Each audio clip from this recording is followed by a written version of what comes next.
Selamat pagi dunia penuh warna. Hari ini akan jadi istimewa. Selamat pagi wahai teman semua. Tawar yang iringi langkah kita. Sudah tak sabar segera dimulai. Siapkanlah dirimu. We're gonna have a good time. Oh so much fun. Bersama teman baru. Itu yang aku tunggu. We're gonna have a good time. Oh so much fun. Belajar hal yang baru. Tak perlu ragu-ragu. Senangnya. Mari kita semua berlomba-lomba. Belajar sambil bermain, oh asiknya. Apa yang kita kerjakan hari ini adalah bekal untuk di hari nanti. Sudah tak sabar segera dimulai. Siapkanlah dirimu. We're gonna have a good time. Oh so much fun.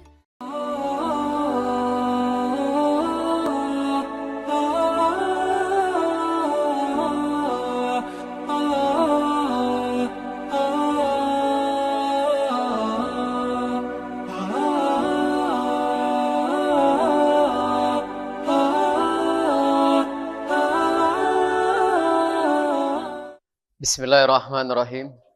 Assalamualaikum warahmatullahi wabarakatuh. Alhamdulillahi rabbil alamin. Alhamdulillahilladzi arsala rasulahu bil huda wa dinil haqq lisirahu ala dini kullihi walau karihal musyrikun. Asyhadu an la ilaha illallah wahdahu la syarika lah wa asyhadu anna Muhammadan abduhu wa rasuluh. Allahumma salli wa sallim wa barik ala Muhammad wa ala alihi wa sahbihi ajma'in. Ya ayyuhalladzina amanu ittaqullaha haqqa tuqatih wa la tamutunna illa wa antum muslimun. Ya arhamar rahimin irhamna ya dzal jalali wal ikram. Alhamdulillah, mari kita panjatkan puji syukur kehadirat Allah Subhanahu wa taala. Alhamdulillah, pada pagi hari ini Allah masih berikan pada kita semua nikmat. Limpahan nikmat, curahan nikmat yang selalu Allah limpahkan pada kita semua.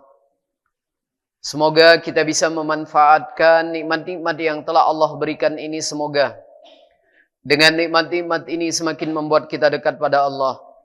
Semoga dengan nikmat-nikmat ini semakin membuat kita pandai bersyukur kepada Allah. Dengan kita bertakwa kepada Allah, laksanakan segala apa-apa yang telah Allah dan Rasulnya perintahkan dan menjauhi segala apa-apa yang telah Allah dan Rasulnya larang. Salawat ririn salam mari kita persembahkan kepada junjungan kita Nabi Allah Muhammad sallallahu alaihi wasallam, pada keluarga, kerabat, sahabat dan sampai pengikut akhir zaman. Semoga kita, keluarga besar kita, keturunan kita menjadi pengikutnya sampai akhir hayat hidup kita. Semoga Allah kelak ridho kita di dalam surganya. Semoga kita semua yang hadir sehat walafiat. Kalau di antara kita, keluarga kita, orang tua kita, saudara kita ada yang sakit, semoga Allah angkat penyakitnya. Allah kabulkan doanya, Allah kabulkan hajatnya.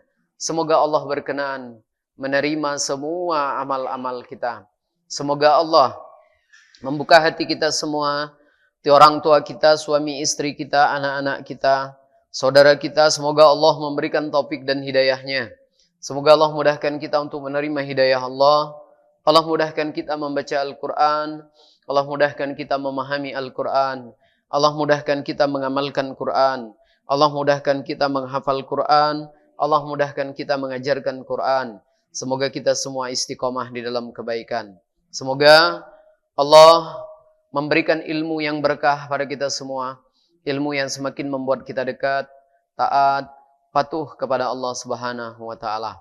Yang terhormat jamaah Majelis Taklim Al-Furqan Ahad pagi, semoga mendapat berkah Allah taala.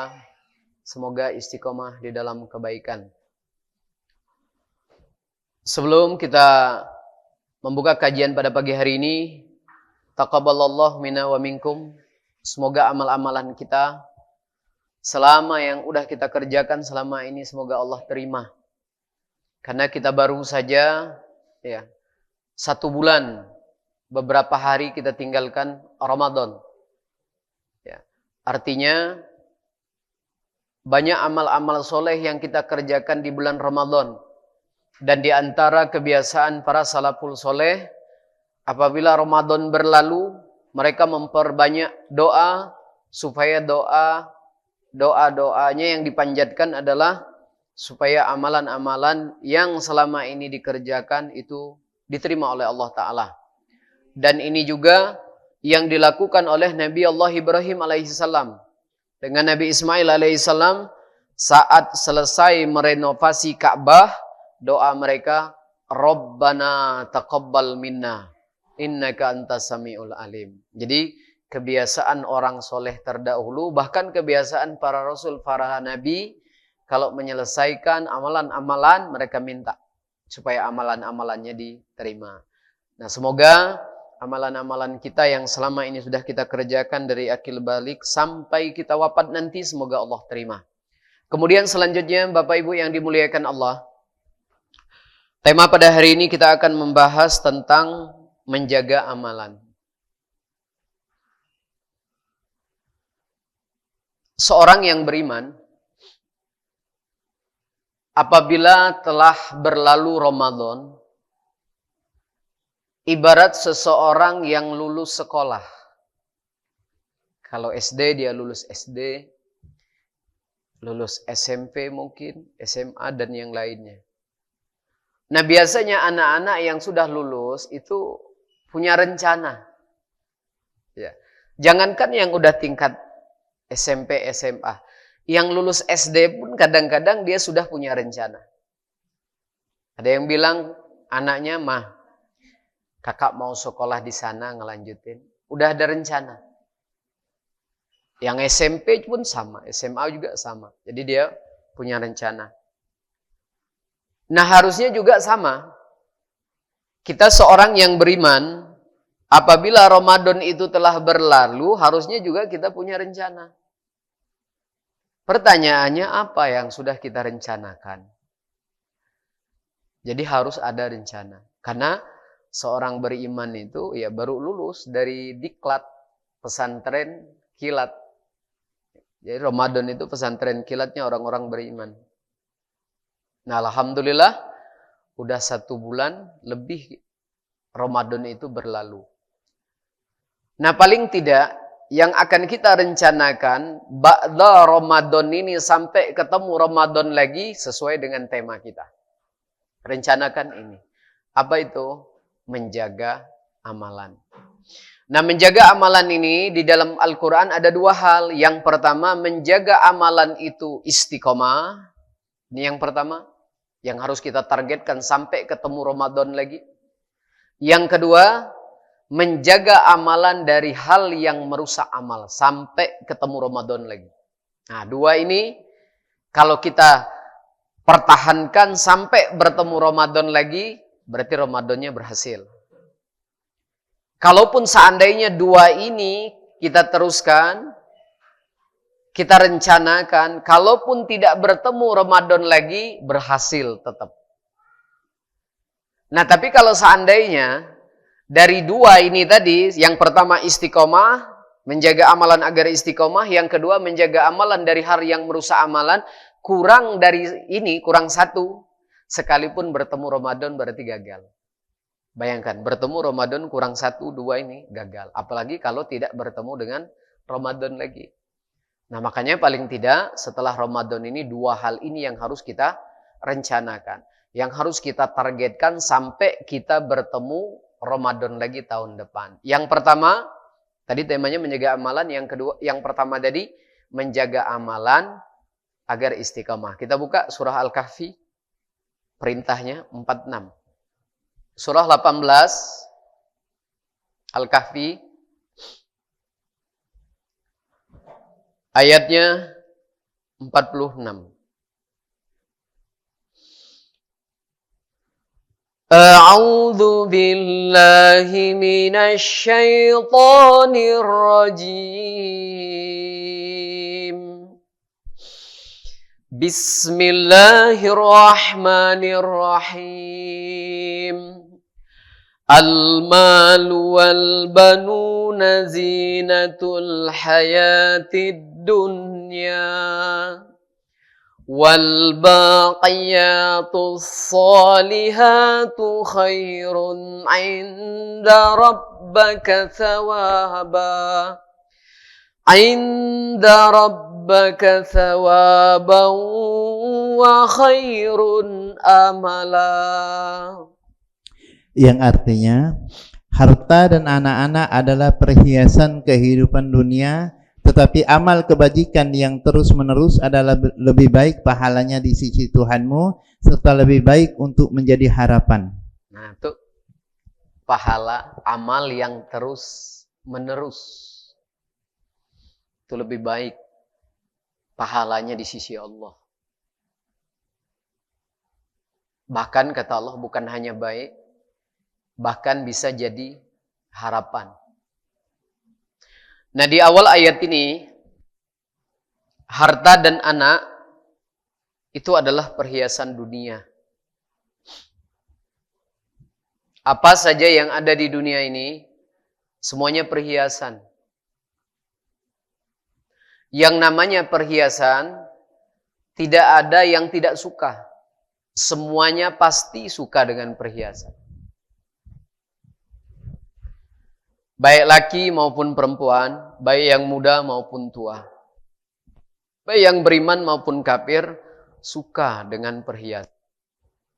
Bahkan kata Nabi SAW, seketika orang itu mulai dewasa, kemudian tua, itu banyak hal-hal yang berkurang. Kalau sudah mulai dewasa, kemudian melanjut ke usia dewasa tua. Banyak yang berkurang. Penglihatan, pendengaran, ya kan? Banyak yang berkurang, kesehatan. Bahkan keinginan untuk makan itu pun berkurang. Tapi kata Nabi SAW, yang tidak berkurang sekalipun sudah tua, itu masalah harta. Tidak berkurang deh. Pilihannya tetap ingin, ya suka. Tapi kalau yang lain boleh berkurang. Nah, itu nunjukin kalau perhiasan itu benar-benar luar biasa. Nah, tapi yang namanya perhiasan, ya boleh punya, boleh tidak.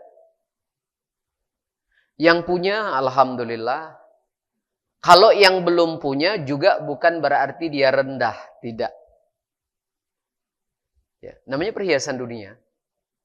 Nah, tapi yang wajib semuanya kita punya. Kalau harta perhiasan tadi boleh punya, boleh tidak. Yang wajib semuanya kita punya apa? Di kalimat berikutnya. Amal kebajikan yang terus-menerus itu lebih baik pahalanya. Nah, ini yang akan kita targetkan dari ba'da Ramadan ini sampai ketemu Ramadan lagi. Rencanakan, targetkan, kita harus meneruskan apa-apa yang sudah kita lakukan selama Ramadan. Ini target kita. Jadi kalau anak tadi, kalau dia lulus SD, SMP, dia udah punya rencana. Bahkan udah milih sendiri, dia pengen kuliah di sana. Dia pengen sekolah di sana. Nah, kita pun harusnya begitu. Apabila Ramadan itu telah berlalu, maka paling tidak rencana kita yang pertama, kita harus melanjutkan apa-apa yang sudah kita lakukan di bulan Ramadan. Kenapa? Karena di sini Allah katakan pahala amalan yang terus-menerus sedikit tapi istiqomah itu lebih baik Allah lebih suka amalan itu sedikit tapi istiqomah. Bahkan di ayat ini Allah katakan, bahkan amalan yang terus-menerus, yang kita lanjutkan istiqomah, bahkan pahalanya bisa jadi harapan kita. Masya Allah. Nah, jadi kesimpulannya, yang pertama ini kita harus targetkan, rencanakan. Apa-apa kebaikan-kebaikan yang sudah kita lakukan di bulan Ramadan, kita harus lanjutkan, walaupun nanti secara kuantitas semuanya turun di bulan-bulan lain ini. Karena yakinlah, apa yang kita lakukan di bulan Ramadan itu tidak akan pernah bisa kita lakukan di luar Ramadan. Makanya beruntung orang-orang yang ketemu Ramadan itu. Maka harusnya kita senang apabila kita dipertemukan lagi di bulan Ramadan. Apa yang kita lakukan di bulan Ramadan, walaupun 1 bulan, itu tidak akan pernah bisa kita lakukan, walaupun setelah Ramadan itu ada 11 bulan. Tidak masalah. Kalaupun secara kuantitas nanti turun, yang jangan diturunkan itu apa? Kualitasnya. Kalau masalah kuantitas silahkan diturunkan. Karena yakinlah, Ramadan itu luar biasa. Contoh misalnya bacaan Quran kita. Di bulan Ramadan yang 1 bulan itu, berapa banyak yang orang yang bisa hatam? 1 kali, 2 kali. Bahkan 1 bulan Ramadan itu ada yang hatam sampai 3 kali. Terus kalau kita mau mempertahankan 1 bulan hatam 1 kali di 11 bulan ini, jangan harap bisa. Tidak akan pernah bisa. Apalagi yang sampai 2 kali hatam 1 bulan Ramadan. Apalagi yang sampai 3 kali hatam, tidak akan pernah bisa kita lakukan di luar Ramadan itu. Makanya istimewa Ramadan itu. Nah, tapi kan kita harus istiqomah. Makanya istiqomah itu tidak harus dengan angka yang sama. Istiqomah itu tidak harus dengan jumlah rakaat yang sama. Enggak. Karena di dalam Quran surah 64 Allah katakan beribadalah sesuai dengan kemampuanmu, keadaanmu. Karena keadaan kita yang sering berubah itu kadang-kadang mempengaruhi ibadah. Ibu kalau lagi punya masalah dengan suami, udah masalahnya banyak sama suami. Ngasih duitnya bulanannya masih kurang, boro-boro mau bonus, ya kan? Udah 2 rakaat witir 1. Iya kan? Nah, tapi kalau bulan depan, aduh semuanya lancar, masalah ndak ada, kasih bonus 5 juta, bonusnya aja 5 juta. Tahajudnya 8 rakaat witir 3. Itu berpengaruh. Keadaan seseorang itu bisa merubah. Ya. Nah, tapi paling tidak, ya, apa-apa yang sudah kita lakukan seperti bacaan Quran itu harus kita lanjutkan. Walaupun nanti tidak sama hasilnya. Walaupun 11 bulan ini banyak, lebih banyak dari Ramadan, tidak akan pernah bisa. 1 bulan hatam itu tidak akan pernah bisa. Belum tentu 2 bulan, 3 bulan itu hatam 1 kali. Tapi tidak masalah. Di bulan Ramadan kita 1 kali duduk membaca Quran bisa 1 juz bahkan 2 juz.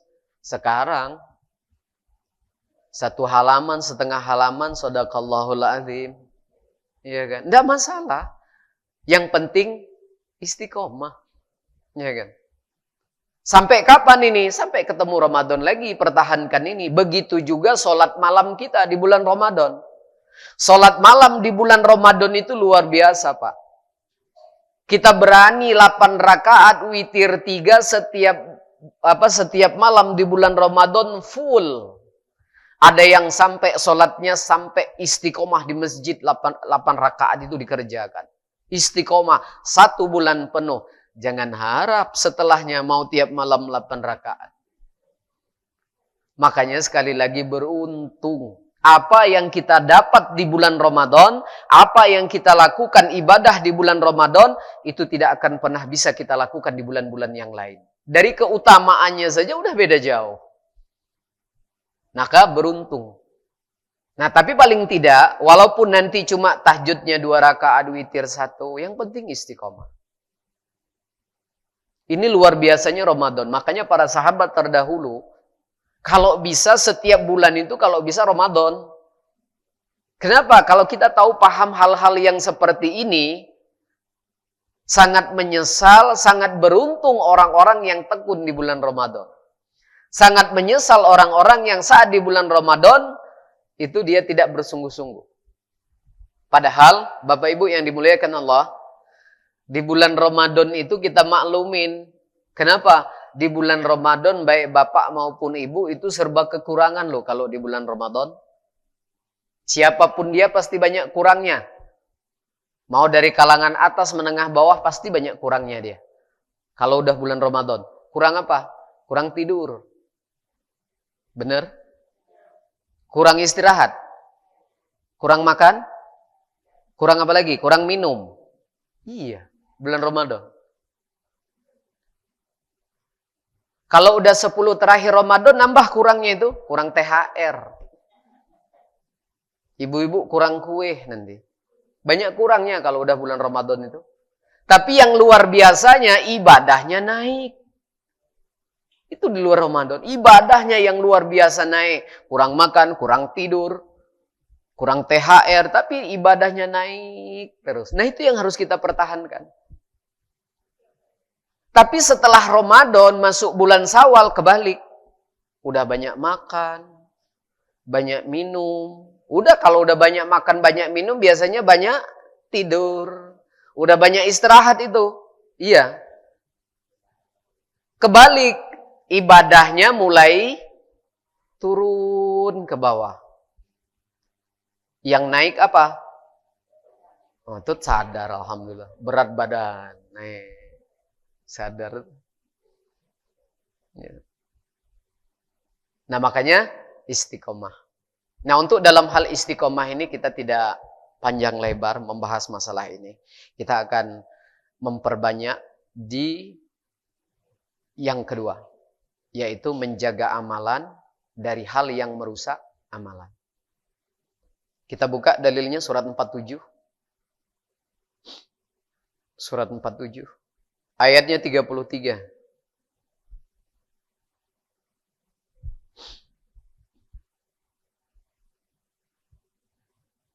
Jadi yang kedua, menjaga amalan dari hal yang merusak amal. Ini yang kedua yang harus kita rencanakan sampai ketemu Ramadan lagi. Ya ayyuhalladzina amanu ati'ullaha wa ati'ur rasul wa ati'ur rasul wa la tubtilu a'malakum. Yang artinya, wahai orang-orang yang beriman, taatlah kepada Allah dan taatlah kepada Rasul, dan janganlah kamu merusak segala amalmu. Ya, yang kedua. Ba'da Ramadan ini setelah kita rencanakan untuk melanjutkan, meneruskan apa-apa kebaikan yang kita lakukan selama bulan Ramadan sekalipun nanti kuantitasnya turun. Yang kedua, yang harus kita rencanakan ke depan sampai bertemu Ramadan lagi, kita menjaga amal kita dari hal yang merusak amal. Sampai kapan? Sampai ketemu Ramadan lagi. Karena kalau seandainya ada orang yang istiqomah dalam beramal tapi dia tidak bisa menjaga amal dari hal yang merusak, berapa banyak dalam Quran di surah Al-Kahfi juga. Itu amalannya tidak ada, pahalanya tidak ada lagi. Berapa banyak orang-orang yang pandai beramal, istiqomah dalam beramal, tapi dia tidak pandai menjaga amalnya, habis pahalanya. Makanya tidak kalah penting yang kedua ini, setelah kita istiqomah, kita juga harus menjaga amalan-amalan kita, jangan sampai rusak, apalagi sampai habis. Bahkan di dalam hadis Nabi SAW, Nabi sudah berikan gambaran, ada umatku yang dibangkitkan dalam keadaan bangkrut. Dia bawa amal sholat, puasa, zakat, hajinya, tapi sampai di akhirat tidak ada lagi pahalanya. Zong. Iya. Kenapa? Pandai beramal, istiqomah beramal, tapi dia tidak pandai menjaga amal dari hal yang merusak. Nah terus apa yang harus kita lakukan untuk menjaga amalan-amalan sholat kita, puasa kita, supaya amalnya tidak rusak, pahalanya tidak habis? Intinya, semua apa yang Allah haramkan, semua apa yang Nabi haramkan, kalau kita kerjakan bisa merusak amal, bahkan ada yang menghabiskan amal. semua yang diharamkan. Nah, makanya rencanakan setelah ini, setelah ba'da Ramadan ini, ya setelah istiqomah melakukan kebaikan di bulan Ramadan, yang kedua, kita harus mengharamkan apa saja yang sudah Allah haramkan. Haramkan juga apa yang sudah Nabi haramkan. Sampai kapan? Sampai bertemu Ramadan lagi. Dua ini bertemu Ramadan lagi berhasil. Tapi kurang satu, gagal. Ibu-ibu, ada yang masih ingat enggak? Tujuan Ramadan itu buat apa? Buat apa? Tujuan Ramadan. Buat puasa, buat sholat malam, buat zakat, apa buat takwa? Takwa. Benar. Takwa itu melaksanakan perintah. Benar. Melaksanakan perintah, menjauhi larangan. Kalau tujuan Ramadan itu takwa, berarti tidak bisa dilihat berhasil seseorang itu hanya dari puasanya. Tidak bisa. Kalau tujuan Ramadan itu takwa, tidak bisa dilihat berhasil orang di bulan Ramadan hanya sholat malamnya saja. Tidak bisa. Bukan itu tujuannya. Iya kan? Coba ibu-ibu, sebelum Ramadan kemarin, udah sholat 5 waktu belum? Udah sholat malam belum? Udah sedekah belum? Kadang-kadang sedekah makanan juga. Bener. Udah puasa belum sebelum Ramadan? Sholat puasa sunnah. Bahkan peserta Ramadan itu, ada yang udah dipanggil ma'aji. Ada yang udah dipanggil ma'umroh. Ini peserta Ramadan loh. Orang-orang yang memang sudah terbiasa sholat malam, sholat wajib, puasa sunnah, sedekah wajib, sedekah sunnah, bahkan ada yang udah umroh, bahkan ada yang udah haji. Makanya peserta Ramadan pengen ngelihat berhasil atau tidak dilihat lagi dari puasanya. Tidak lagi dilihat dari apa tarawehnya 1 bulan full, tapi ada yang masih ya menjadikan puasa, menjadikan sholat malam 1 bulan penuh itu seolah-olah udah berhasil. Alhamdulillah tante, katanya bulan ini Ramadannya ndak ada halangan, full. Ya. Tarawehnya juga alhamdulillah full ke masjid. Seolah-olah udah berhasil. Nanti ketipu loh, karena kata Nabi sallallahu alaihi wasallam ada banyak umatku yang berpuasa hanya mendapatkan lapar dan haus saja. Iya kan? Karena tujuan Ramadan itu adalah takwa, melaksanakan perintah menjauhi larangan. Sedangkan peserta Ramadan orang-orang yang sudah melaksanakan perintah, udah sholat, udah puasa, bahkan udah haji, udah umroh, ini udah dikerjakan. Kok kenapa dia harus ikut Ramadan? Karena kadang-kadang yang dipanggil ma'aji, rajin sholat, rajin ngaji, kadang-kadang tidak teguran sama besan. Sama tetangga musuhan, sama majelis taklim musuhan, ustadz sama ustadz musuhan. Karena takwa tadi, makanya Ramadan sebenarnya ngajak kita beribadah dalam 2 hal, melaksanakan perintah, menjauhi. Kalau perintah sudah dikerjakan sebelum Ramadan, maka lihat setelah Ramadan berhasil atau tidak. Sejauh mana setelah Ramadan larangan Allah jauhi. Sejauh mana setelah Ramadan larangan-larangan yang Nabi haramkan dijauhi. Itu menjadi barometer berhasil atau tidaknya di bulan Ramadan. Kalau orang yang di bulan Ramadan beribadah dengan 2 hal ini, bulan ini musim haji, berangkat haji, mabrur dia. Mabrur. Asal 2 ini jalan.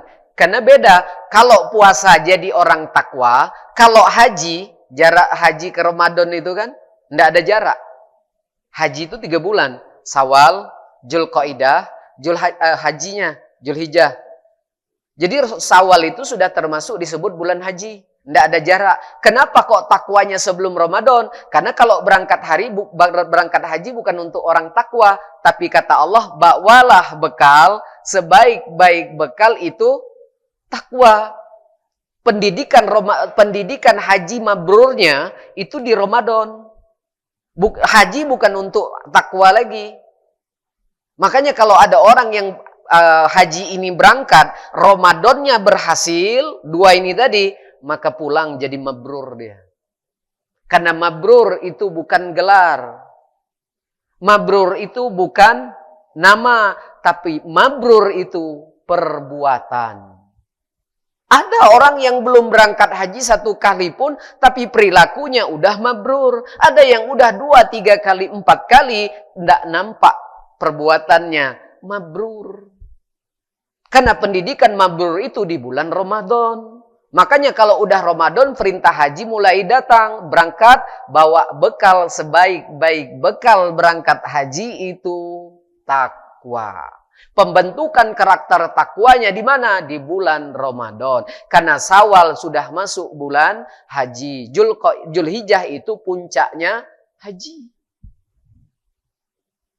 Makanya barometer melihat orang itu berhasil atau tidak di Ramadan, karena peserta Ramadan ini orang yang udah sholat, orang yang udah puasa, orang yang udah rajin sedekah, maka lihat yang satu ini, sejauh mana setelah Ramadan dia menjauhi apa yang Allah haramkan. Sejauh mana dia menjauhi apa yang Nabi haramkan. Kalau setelah Ramadan yang ini masih dikerjakan, boleh dikatakan gagal. Ini kata Nabi SAW, orang yang berpuasa, tapi dia tidak ninggalin gibah, tidak ninggalin bohong, tapi ada saudara kita, ba'da Ramadan, 1 Syawal, 2 Syawal, 3 Syawal, 4 Syawal, semua besan disalamin. Kalau anaknya 5, berarti 5 besan, Bu. Kalau anaknya 7, berarti ada 7 besan. Salamin semua. Padahal hasil pernikahan itu, kita baik laki maupun perempuan, hasil pernikahan itu yang halal kalau ibu-ibu hanya suami dan mertua. Kalau kami yang laki-laki, hasil pernikahan itu yang halal itu cuma siapa? Suami, istri dan mertua. Nah, 2 yang halal hasil pernikahan yang disebut dalam Al-Qur'an hubungan musyawarah. Ya, hubungan hasil pernikahan. Hanya siapa? Ibu-ibu, suami dan mertua. Kalau kami, istri dan mertua. Siapanya suami? Waknya suami. Kalau wak kan di kita ada wak lanang, ada wak betino. Waknya suami, omnya suami, saudara suami kandung, sepupu suami. Siapa lagi? Keponakan suami yang laki-laki. Itu halal buat suami. Haram buat istri. Sama kebalikannya juga. Hasil pernikahan bagi seorang laki-laki itu yang halal cuma istri dan mertua. Siapanya istri? Uaknya istri yang perempuan. Tantenya istri. Saudara kandungnya istri. Kalau sekarang apa yang sering disebut ifar.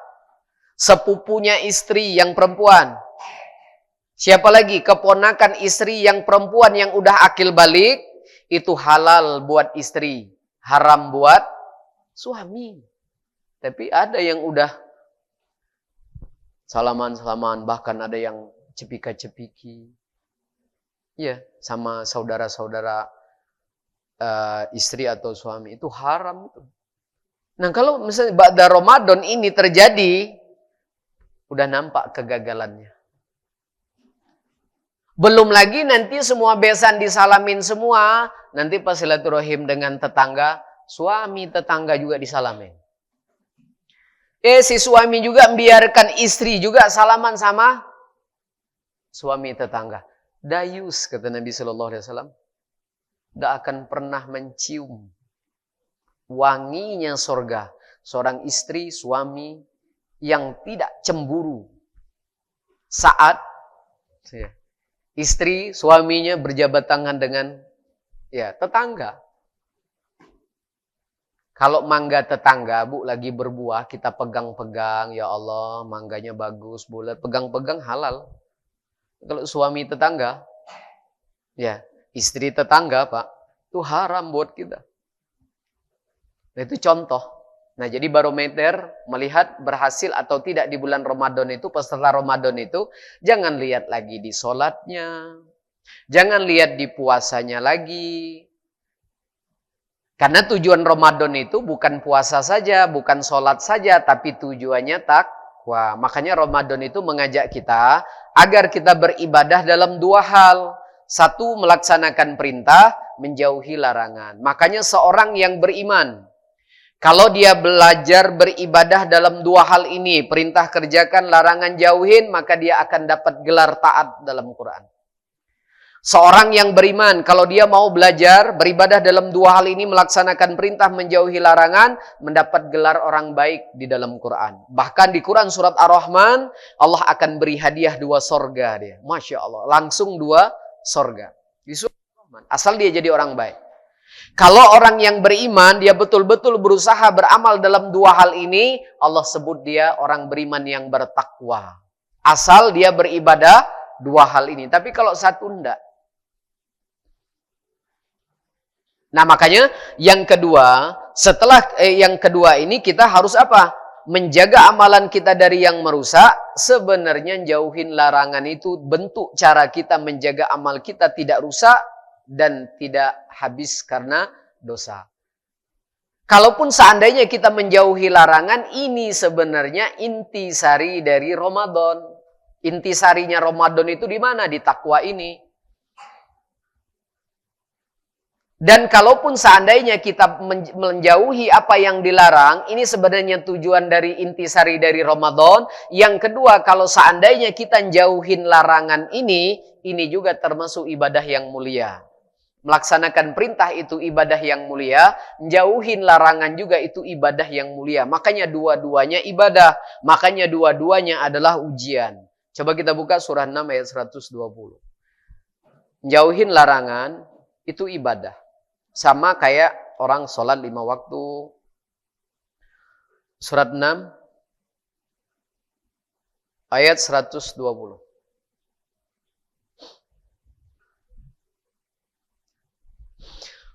وَذَرُوا ظَاهِرَ الْإِثْمِ وَبَاطِنَهُ إِنَّ الَّذِينَ يَكْسِبُونَ الْإِثْمَ سَيُجْزَوْنَ بِمَا كَانُوا يَقْتَرِفُونَ.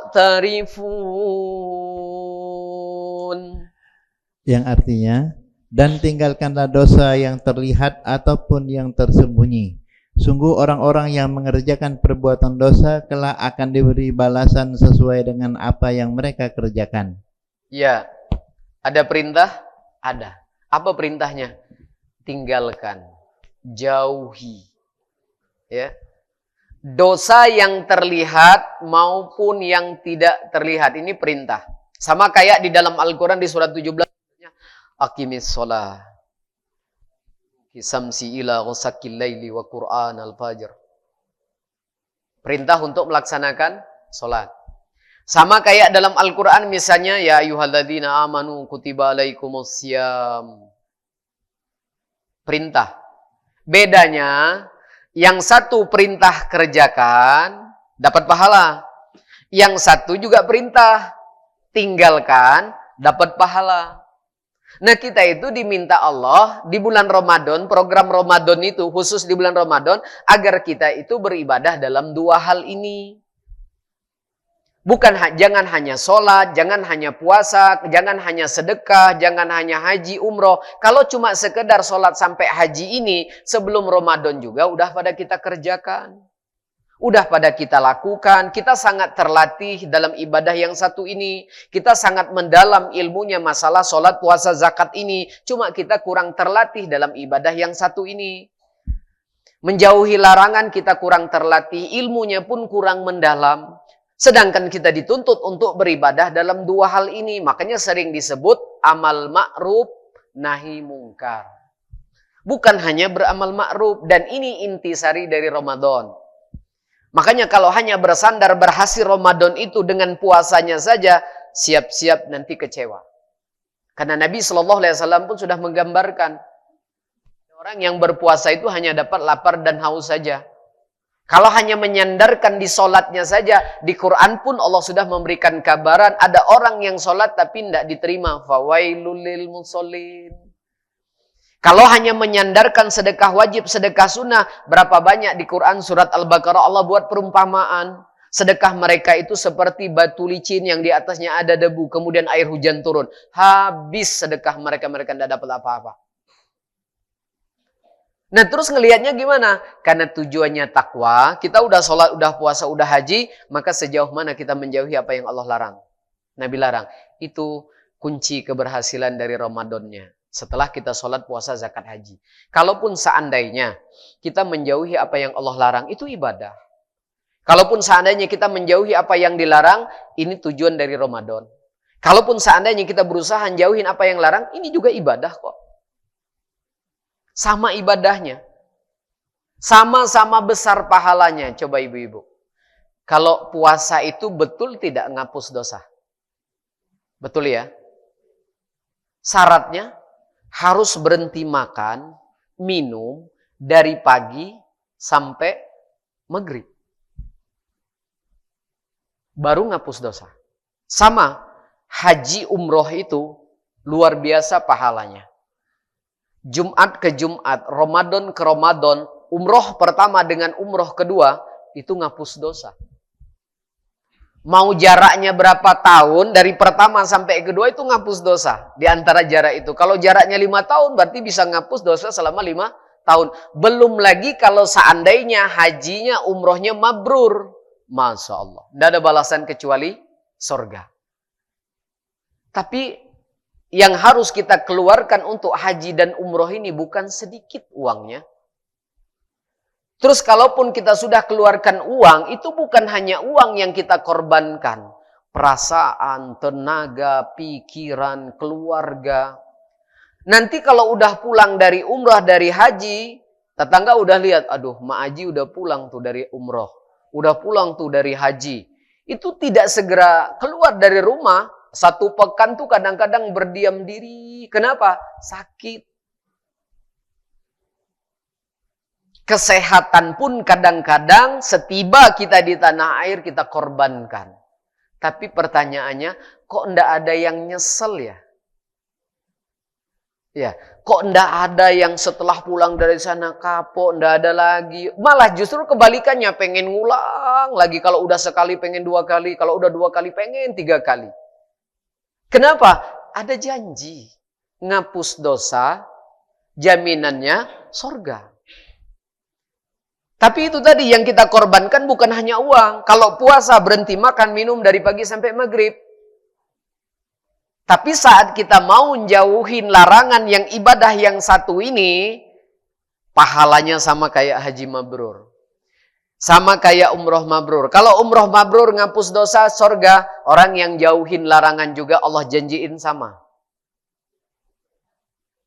Janjinya apa? Dihapus dosa, masuk sorga. Sama. Kalau orang yang di Ramadan 1 bulan penuh dia berpuasa dan diterima puasanya, jaminannya apa? Dihapus dosa, masuk sorga. Pintunya pun dikhususkan.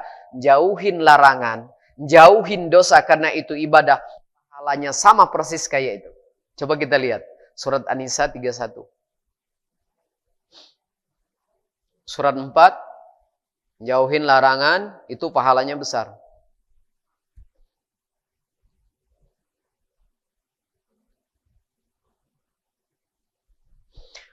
Surah keempat, ayatnya 31.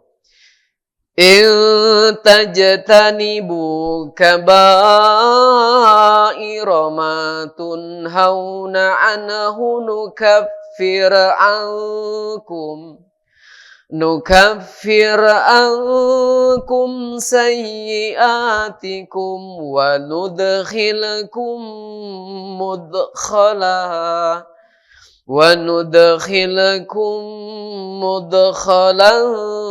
karima.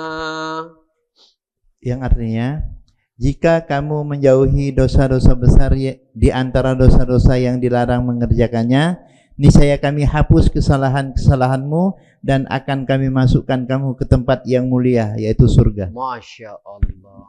Betul ya Pak Ustadz ya? Di situ ada orang yang Allah masukin ke surga enggak? Ada. Apa sebabnya? Kata Allah, karena dia jauhin dosa. Surga. Sama kayak haji mabrur. Sama kayak umrah mabrur. Sama kayak 1 bulan penuh berpuasa diterima. Sama. Di situ ada juga kata Allah, selain Allah akan masukkan dia ke surga, Allah ampunin dosa-dosa kesalahannya. Apa sebabnya? Karena dia jauhin dosa. Sama kayak puasa Ramadan 1 bulan penuh. Sama kayak jarak umrah ke umrah pertama. Sama. Bedanya di mana? Ibu-ibu, kalau mau jauhin dosa, harus berhenti makan minum? Harus ngeluarin biaya yang banyak? Ibu-ibu kalau mau berhenti ngerumpi dengan bibik sayur,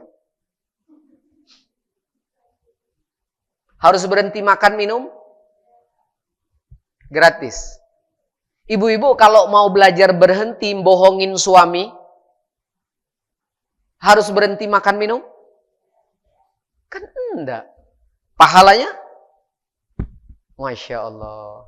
Kita tuh disuruh beribadah 2 hal ini. Ibu-ibu yang, kadang-kadang ibu-ibu yang di luar, bukan di sini ya. Masih yang suka senam-senam di depan masjid, senam di pinggir jalan, kadang-kadang senamnya aja harus ke kambang iwa, coba. Kalau mau harus berhenti, ya, harus berhenti dari senam yang di pinggir jalan. Boleh senamnya di rumah sama suami sendiri, biar nanti suami yang ngitung 1, 2, 3 kata suaminya. Harus berhenti makan minum? Enggak. Harus ngeluarin biaya yang besar kayak haji dan umroh? Enggak. Tapi pahalanya sama kayak haji umroh yang mabrur, coba. Ini ibadah. Cuma kitanya aja yang kurang terlatih dalam ibadah yang satu ini. Giliran ibadah yang harus mengorbankan tenaga, pikiran, harta, bahkan kesehatan, kita sanggup. Giliran ibadah yang seperti ini tanpa harus mengorbankan tenaga, pikiran, uang, kita kadang-kadang kita biarkan. Padahal ibadah yang mulia. Dan Ramadan itu sebenarnya tujuannya 2 ini. Dan kita-kita peserta Ramadan udah hebat dalam sholatnya, puasanya, zakatnya. Artinya PR kita itu tinggal 1 lagi loh. Bu-ibu kalau mau berhenti nyanyi-nyanyi di tempat hiburan seperti hajatan, ya kan? Yang masih suka nyanyi di organ tunggal, di tempat-tempat karaoke, itu harus berhenti dari hal-hal yang seperti itu, harus berhenti makan minum enggak? Tuh kan enggak. Masih boleh berarti makan minum. Iya, masih boleh. Ibu-ibu kalau mau berhenti ngerumpi apa harus berhenti bicara? Tuh. Enak. Makanya latih diri, dalamin ilmu ini, masalah yang ini kita perdalam juga. Rugi kalau nggak mau perdalamin ilmu ini. Kalau masalah sholat kita jangan tanya dalamnya ilmu kita. Kita tanya masalah ini juga udah luar biasa. Tinggal memperdalam ilmu, melatih diri dalam ibadah yang satu ini. Serba gratis kok. Bedanya yang satu, sholat, puasa, zakat kerjakan dulu, baru dapat pahala. Yang satu mah enggak. Ada kesempatan untuk melakukan yang haram, apapun itu. Pendengaran yang haram, penglihatan yang haram, perbuatan tangan yang haram, hati yang haram. Jauhin aja. Masya Allah, pahalanya besar. Contoh, ini hanya sekedar contoh. Mungkin ada saudara-saudara kita yang kalau untuk sholat, dia hanya punya waktu hanya sampai ke salam saja. Kalau di zaman Nabi SAW, di awal kehidupannya itu sa'labah. Jadi sa'labah itu kalau sholat, hanya punya waktu sampai ke salam aja. Assalamualaikum, Assalamualaikum, selesai, harus pulang. Kenapa? Keadaan-keadaan yang membuat seseorang yang harus seperti itu. Kalau sa'labah keadaannya apa? Karena sarung yang dipakai ditunggu oleh istrinya. Nah berbeda dengan saudara-saudara kita, mungkin keadaan yang membuat dia hanya ada waktu untuk sampai ke salam itu kenapa? Karena pekerjaannya. Pekerjaannya yang di tempat umum dan yang lainnya, yang hanya punya waktu sampai ke salam. Kalau kita kan mungkin alhamdulillah Pak Bu, kita sampai zikir pagi petang. Jangan kan zikir sholat, pagi petang udah selesai. Ini nyambung kajian lagi. Alhamdulillah kita mendapatkan pahala dari amal-amal yang kita kerjakan syaratnya. Insya Allah malaikat raqib itu sibuk mencatat kebaikan-kebaikan besar buat kita. Ya kan? Tapi saudara kita yang punya waktu sampai ke salam tadi, jangankan untuk zikir pagi petang, untuk taklim seperti ini baca Quran, zikir sholat saja dia tidak ada waktu. Tapi mungkin saat di tempat pekerjaan yang di tempat umum tadi, Dia tidak baca Quran, dia tidak berzikir, tapi mungkin saat dia melihat, terlihat yang diharamkan oleh Allah, kemudian dia alihkan matanya untuk melihat ke yang halal, sama kayak yang kita lakukan, dia sedang ibadah. Kalau kita malaikat raqib mencatat pahala besar karena ibadah ini, dia pun sama, mendapatkan catatan pahala besar dari apa yang dia lakukan. Kenapa? Menjauhi larangan itu juga pahalanya besar. Malaikat raqib mencatat pahala besar baginya. Saudara-saudara kita yang di tempat keramaian, di tempat umum, mungkin dia tidak sempat baca Quran. Dia belum ada waktu untuk bermajelis taklim. Tapi mungkin saat di tempat-tempat ramai itu ada yang Allah haramkan untuk didengar, kemudian telinganya Allah alihkan kepada pendengaran yang dihalalkan. Malaikat raqib pun tidak kalah besar mencatatkan pahala untuknya. Kenapa? Karena dia beribadah dalam hal yang menjauhi larangan. Sama. Dan kita itu harus beribadah dalam dua hal ini.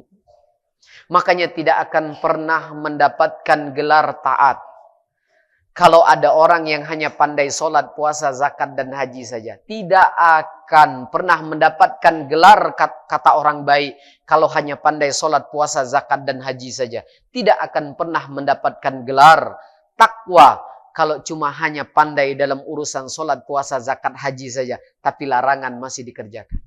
Maka sama-sama kita mendidik diri kita untuk ibadah yang satu ini. Kalau masalah sholat, tidak jadi PR lagi. Masalah sedekah, tidak jadi PR lagi. Masalah kajian ngaji, tidak jadi PR. Yang jadi PR itu cuma larangan aja.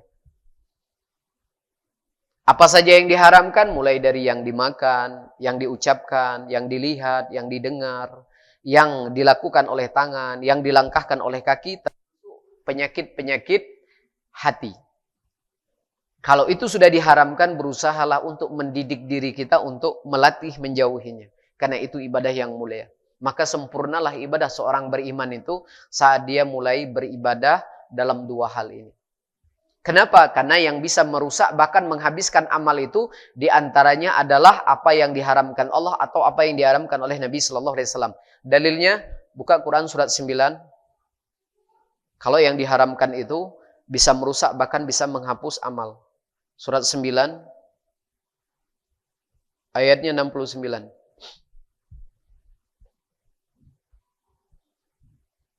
Surah At-Taubah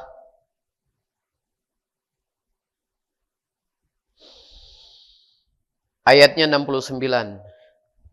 Kalladzina min qablikum kanu ashadda minkum quwwatan wa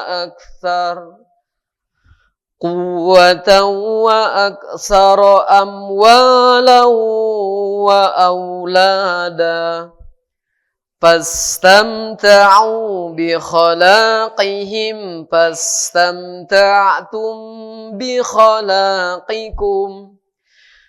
khalaqikum kama istamta'al ladzina min qablikum bi khalaqihim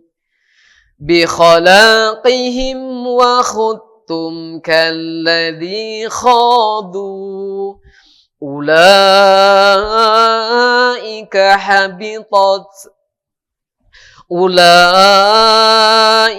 habitat a'maluhum fid dunya wal akhirah wa ulaika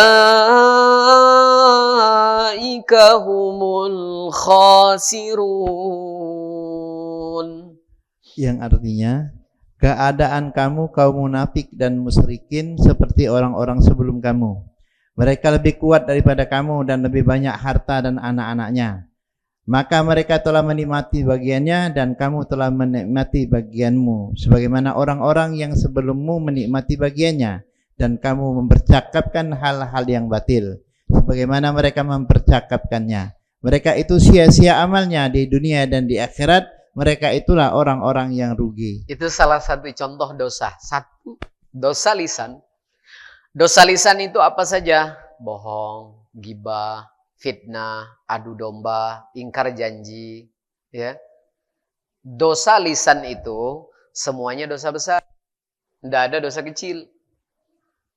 Syirik masih ada kecilnya, Ada besar, ada kecil. Tapi dosa lisan tidak ada yang kecil. Hampir semuanya percakapan batil, ucapan batil yang tidak benar itu hampir semuanya dosa besar. Yang kalau dilakukan bisa menghabiskan seluruh amal. Dan ini tujuan dari Ramadan.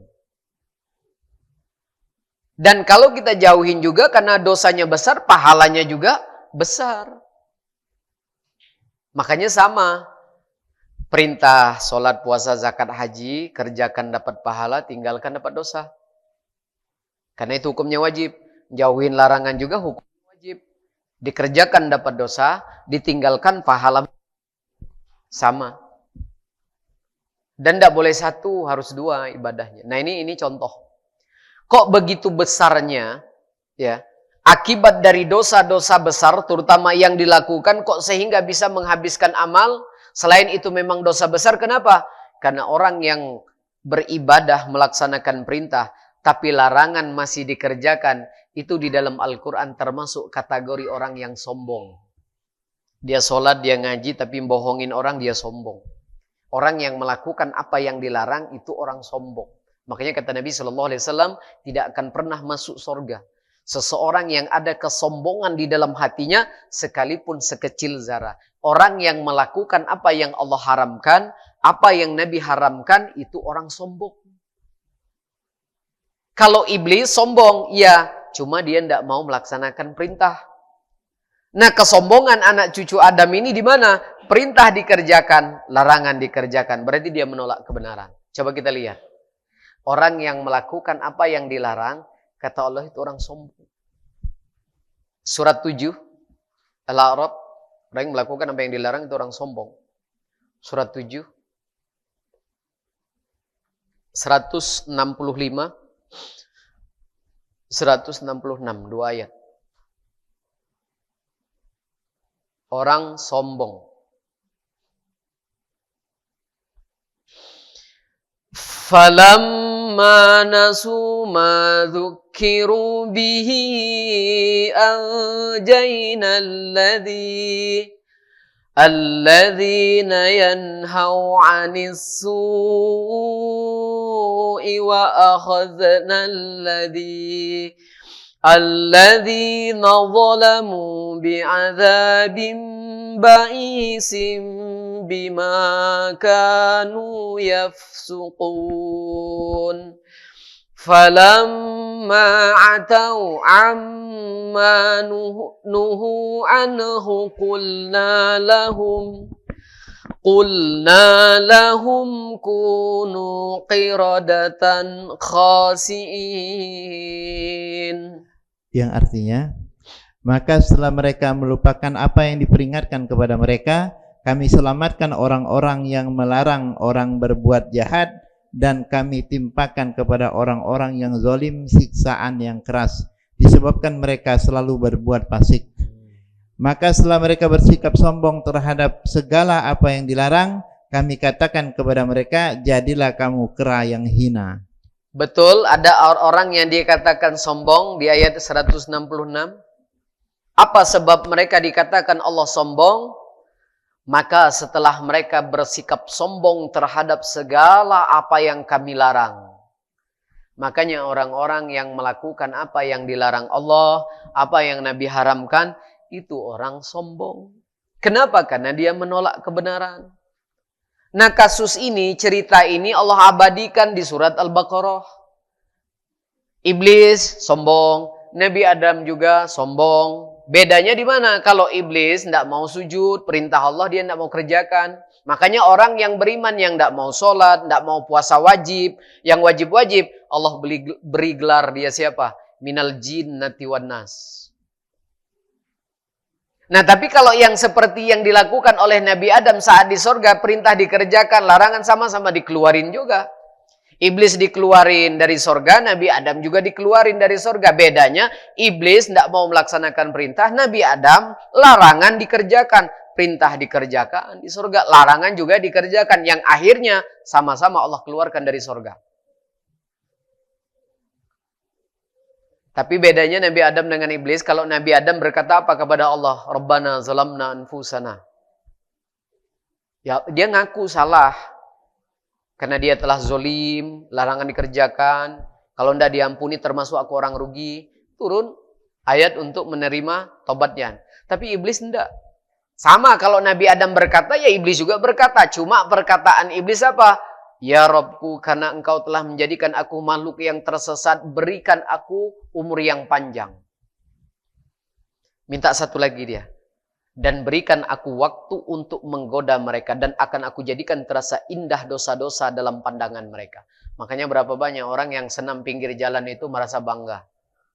Ya kan? Berapa banyak orang-orang yang seperti itu merasa bangga dengan hal-hal yang dosa. Itu pekerjaannya setan. Dan orang yang seperti ini kata Allah sombong. Jadi dia beribadah tapi dia juga sombong kepada Allah. Nah di beberapa hari yang lalu, sama kisahnya, saya juga nyampaikan khotib tentang ini.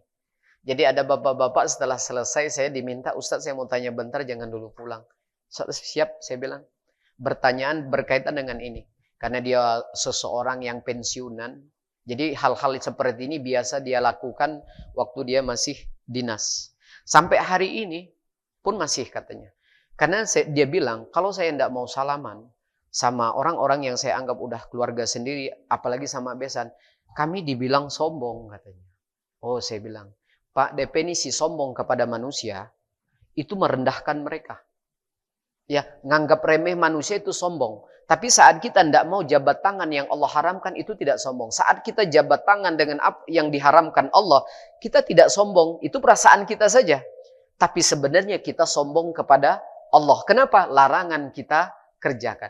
Habis seluruh amal. Kesombongan kepada Allah. Jadi kalau dengan manusia saat kita tidak mau salaman, belum tentu dikatakan sombong. Kok ada? Itu hanya perasaan kita saja. Prasangka kita saja kepada manusia. Karena kebiasaan-kebiasaan yang salah itu kadang-kadang sering dilakukan. Misalnya salah satu contoh. Nah padahal tidak. Justru saat kita menegakkan hukum Allah, ya, itu tidak sombong.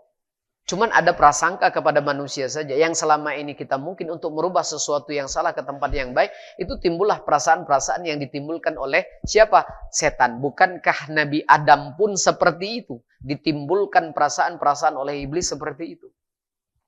Nanti kamu tidak kekal di sorga. Kata si iblisnya. Nah ini sebenarnya inti sari dari Ramadan. Makanya orang-orang yang suka melakukan apa yang Allah larang, di ayat 165 itu gelarnya macam-macam. Ada yang zolim, ada yang fasik. Kalau fasik itu dijelaskan di surat Al-Baqarah. Fasik itu apa? Orang-orang yang melanggar ketentuan Allah dengan lisan dan perbuatan. Diberi gelar fasik. Kalau zolim apa? Kalau zolim itu adalah orang-orang yang melakukan perbuatan yang merugikan dirinya sendiri. Bahkan ada orang yang lain merasa rugi. Itu perbuatan zolim. Nah orang yang dua ini disebut fasik, disebut zolim. Ini adalah orang-orang yang suka melanggar aturan-aturan Allah, ketetapan Allah, baik dengan lisan maupun perbuatan. Zolim. Nah orang yang zolim, orang yang fasik ini di ayat di 166-nya, mereka itu adalah orang-orang yang sombong. Nah yang khawatir itu, kalau Nabi Adam kan sempat tobat.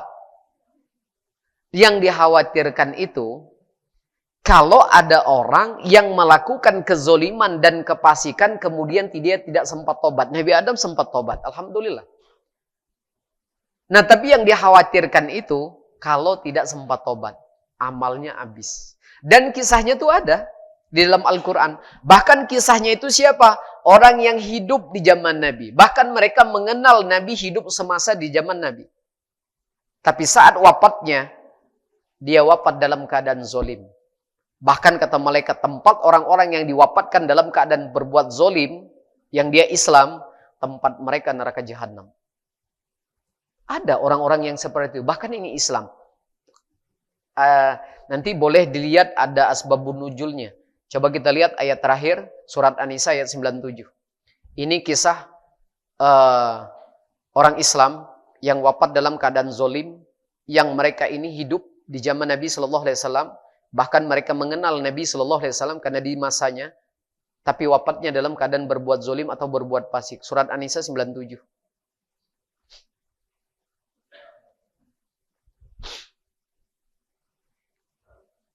Surat 4. Ayatnya 97. Innalladzina tawaffahumul malaikatu zalimi anfusihim qalu fima kuntum qalu kunna mustad'afina fil ardh qalu alam takun ardullahi wasi'atan fatuhajiru fiha faulaika ma'wahum jahannam wasa'at masira. Yang artinya sesungguhnya orang-orang yang dicabut nyawanya oleh malaikat dalam keadaan menzalimi diri sendiri, mereka para malaikat bertanya, bagaimana kamu ini? Mereka menjawab, kami orang-orang yang tertindas di bumi atau di Mekah. Mereka para malaikat bertanya, bukankah bumi Allah itu luas sehingga kamu dapat berhijrah berpindah-pindah di bumi itu? Maka orang-orang itu tempatnya di neraka jahanam, dan jahanam itu seburuk-buruk tempat kembali. Ustadz, ada aplikasi yang asbabun nuzul enggak? Kati ya. Biar Pak Adil, Pak Ustadz coba bacain ini asbabun nuzulnya biar adil. Nanti katanya hadisnya riwayatnya Ibnu Abbas. Asbabun nuzul turun ayat itu. Asbabun nuzul, sebab turunnya ayat diriwayatkan oleh Bukhari yang bersumber dari Al-Bara. Hadis seperti ini diriwayatkan pula oleh Bukhari dan yang lainnya dari Zaid bin Sabit, At-Tabrani dari Zaid bin Al-Arqam, dan Ibnu Hibban dari Al-Falatan bin Asim. At-Tirmizi pun meriwayatkan hadis seperti ini yang bersumber dari Ibnu Abbas dengan tambahan bahwa yang mengucapkan saya buta adalah Abdullah bin Jahzi dan Ibnu Ummi Maktum.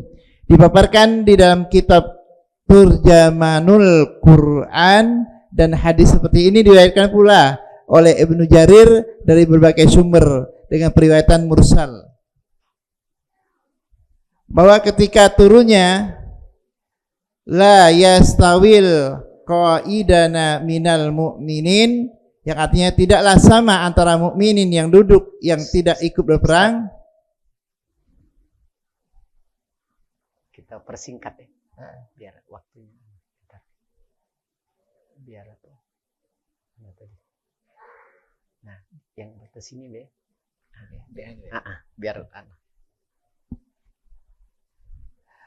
Diriwayatkan oleh Ibnu Mardawai bahwa nama orang-orang yang menambah jumlah pasukan musyrikin itu antara lain Qais bin Al-Walid bin Al-Mughirah, Abu Qais bin Al-Faqih bin Al-Mughirah, Al-Walid bin Rabi'ah, Amr bin Umayyah bin Sufyan, dan Ali bin Umayyah bin Khalaf.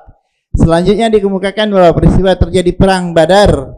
Di antara mereka melihat jumlah kaum muslimin sangat sedikit, timbul rasa ragu-ragu pada mereka dan berkata mereka tertipu oleh agamanya.